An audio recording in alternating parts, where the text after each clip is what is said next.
on se rend compte que dans l'équipe d'Argentine, il n'y a pas de Noirs et pourtant on vous fait comprendre oui, mais que Rémi, ce il n'y a soit pas beaucoup d'habitants là-bas qui soient d'origine africaine non plus, contrairement au Brésil ou même contrairement à C'est faux, l'Uruguay. Annie, c'est faux. C'est ça l'histoire. Entre le 18e et le 19e siècle, la moitié de la population de certaines provinces d'Argentine est bel et bien noire parce qu'ils ont pris des esclaves qui sont partis, arrivés à Buenos Aires. voilà, à Buenos Aires. Donc, ils représentaient, ils sortaient du Congo, Oui, ils sortaient d'Angola, ils sortaient de partout. Il y en a beaucoup qui sont partis justement et notamment vers le Brésil. Mais la guerre, après, on appelle ça le système de dissémination. Les autres Africains ne sont pas partis ailleurs. Rémi, il y a un fait, c'est qu'il n'y a pas de Noirs dans l'équipe nationale de l'Argentine, mais ça ne veut pas dire non plus que les Argentins soient...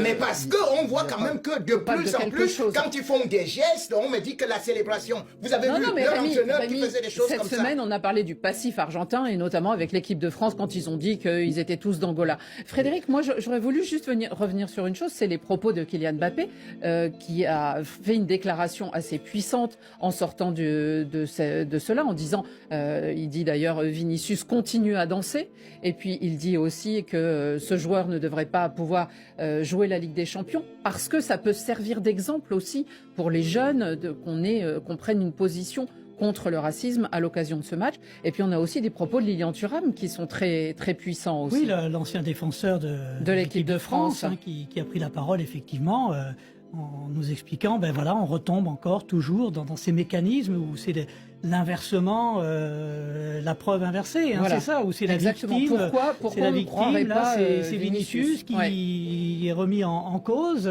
Kylian Mbappé et Lilian Thuram qui dit, ben, qu'est-ce qu'il vous faut de plus? Vous avez Vinicius qui se fait insulter, il y a Kylian Mbappé qui est à côté, qui a tout entendu, ça ne vous suffit pas, et c'est eux qui sont stigmatisés finalement à l'arrivée.